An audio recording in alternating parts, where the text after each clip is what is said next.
Everyone, আমার 50 day আসলে আজকে হলো ডে 50। আজকে লাস্ট দিনে তোমাদের সাথে একটা রেসিপি শেয়ার করি, চলো। নাম হলো স্টাফ আলুর দম। তার জন্য বড় বড় সাইজের আলুগুলোকে নিয়ে নেবে, একটু মধ্যিখান থেকে কেটে ওর ভিতরের অংশগুলোকে বের করে নেবে। এইভাবে ঠিক ভিডিওতে যেমন দেখাচ্ছে, ওতে নুন মাখিয়ে রেখে দেবে আর আলুর গাগুলোকেও নুন মাখিয়ে রেখে দেবে। তারপর হচ্ছে একটু দুধকে ভালো করে গরম করে ছানা কাটিয়ে আলাদা করে জল ঝরাতে দিয়ে দেবে। আলুগুলোকে সাদা তেলে খুব ভালো করে সেদ্ধ করার মতন করে ভেজে নেবে।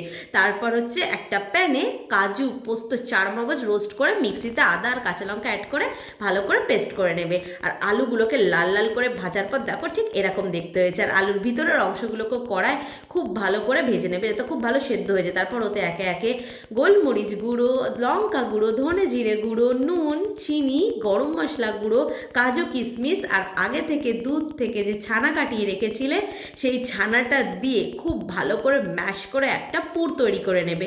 তারপর পুরটাকে কড়ায় তেল ছাড়াই ভালো করে নেড়ে একটু নাড়াচাড়া করে ভেজে নেবে। ব্যাস, আমাদের তো পুর রেডি। তারপর ঠান্ডা করে আলুর মধ্যে একে একে ভরে নেবে। ভিডিওতে ঠিক যেমন করে দেখাচ্ছি তোমরাও ঠিক সেরমভাবেই করবে। দেখো ঠিক এইরকম লুকস এসছে। তারপর কড়াই সর্ষের তেল গরম করতে দিয়ে শুকনো লঙ্কা ফোড়ন দিয়েছি, মেথি দিয়েছি আর মিক্সিতে যে পেস্টটা করে রেখেছিলাম সেই পেস্টটা দিয়ে খুব ভালো করে কষিয়ে নেবে। তারপর একে একে সব মশলা দিয়ে দেবে, লঙ্কা গুঁড়ো, হলুদ গুঁড়ো, নুন, চিনি, ধনে জিরে গুঁড়ো সব কিছু দিয়ে একটু মশলা দেওয়ার জল দিয়ে ভালো করে ফুটিয়ে আগে থেকে আলুগুলো দিয়ে দেবে। ব্যাস, তাহলে তো রেডি হয়ে যাবে। আর ওপর থেকে লাস্টে গরম মশলা আর ঘি দিয়ে সার্ভ করেছি। কেমন লাগলো জানিও, ভালো লাগলে সাবস্ক্রাইব করে দিও।